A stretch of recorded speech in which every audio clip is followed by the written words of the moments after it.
Hey everyone, and welcome back to the channel. So today we get to take a look at the 2025 Hyundai Tucson. This is the Limited Hybrid. It's finished off in cashmere bronze and the MSRP is just over $42,000. We only have one option for this model, carpeted floor mats. Everything else is standard for this trim level. Now let's take a look underneath the hood, where this is powered by the 1.6 liter inline 4-cylinder turbocharged engine. It's paired to a 6-speed automatic. It pumps out 231 horsepower, 271 pound-feet of torque. This can do 0 to 60 in just shy of 7 seconds, and you're looking at 35 miles per gallon for both city and highway. Now, taking a look at the exterior styling, it definitely has a really unique look to it. You'll notice matte black for the Hyundai logo. There's a forward-facing camera for this model, along with all the parking sensors. And then check this out. Those are the headlights and the high beams. However, the turn signals and the DRLs are actually within the grille itself. So it's a really nice integration. You only see those when they are illuminating. There's a distance sensor, some brushed accents in the lower section, and very nice lines that come down the hood. Now you'll notice there is some plastic for the fender arches. It's in the lower side skirt too. And then this has a really nice design for the wheels. Now there's also a camera and a turn signal on the mirrors. Really nice brushed accent for the window trim. Full moonroof up top with gloss black accents, matte black accent for the lower section of the window. And then this also has some very nice angular lines running down the side of it. Now with this Hyundai 2, you also get what's called Smart Park Assistance. So we have remote start. We can activate this to start the vehicle up. And then we have the controls to move the vehicle forwards or backwards.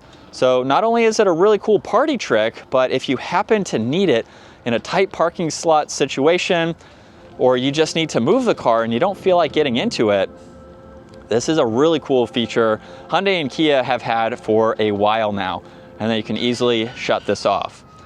And then in back, there's the body colored spoiler, third brake light and wiper blade are up top. Hyundai badge is actually in the glass itself. There's LEDs for all of the lighting, and then the backup camera, all the parking sensors too, and some more brushed accents. Now you can use the button on the key fob or the one underneath to open up the lift gate, where you have a good bit of space. There is also hidden storage underneath the floor. It goes all the way back.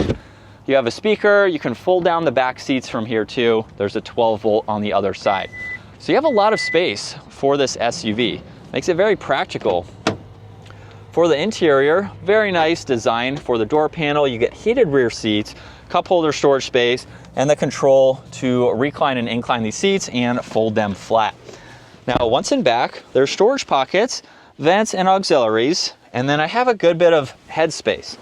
So it's nice for your backseat passengers. There's the armrest and cup holders too, and just a good bit of visibility. So it's very nice to be in the back seat. Now up front, there's memory seating adjustments, window controls, side mirror adjustments, more storage down below, and then you do get a power operating front seat for your driver. Now as we start this up, there's leather for the steering wheel, paddle shifters behind that. You have mode and tuning, a favorites button, Bluetooth and voice commands, and then all the cruise control settings, along with the settings to go through all this information. So you don't have a ton, but you can scroll through all these vitals just depending on what you would like to see.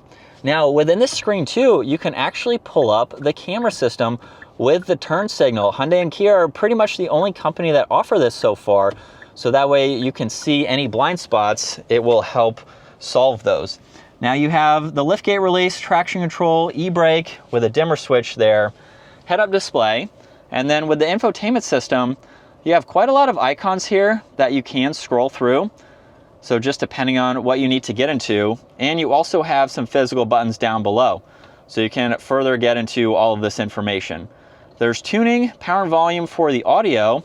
You can swipe down from the top too here and get into some of these quick adjustments.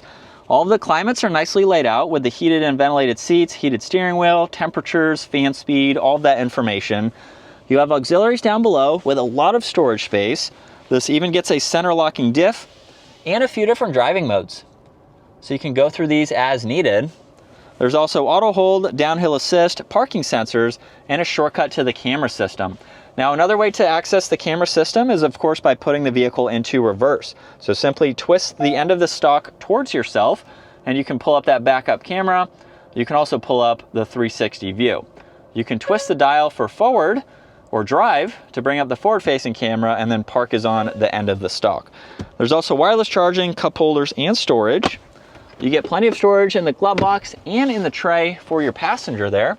There's garage door buttons up top, dome lights, and controls for the sunshade and sunroof. And then here's a look at visibility.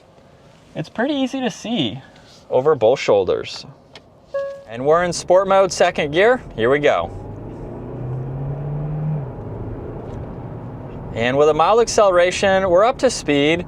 Paddles aren't that responsive, but they are there in case you need to use them, mainly to downshift, but you can use them to upshift. There is just a slight delay.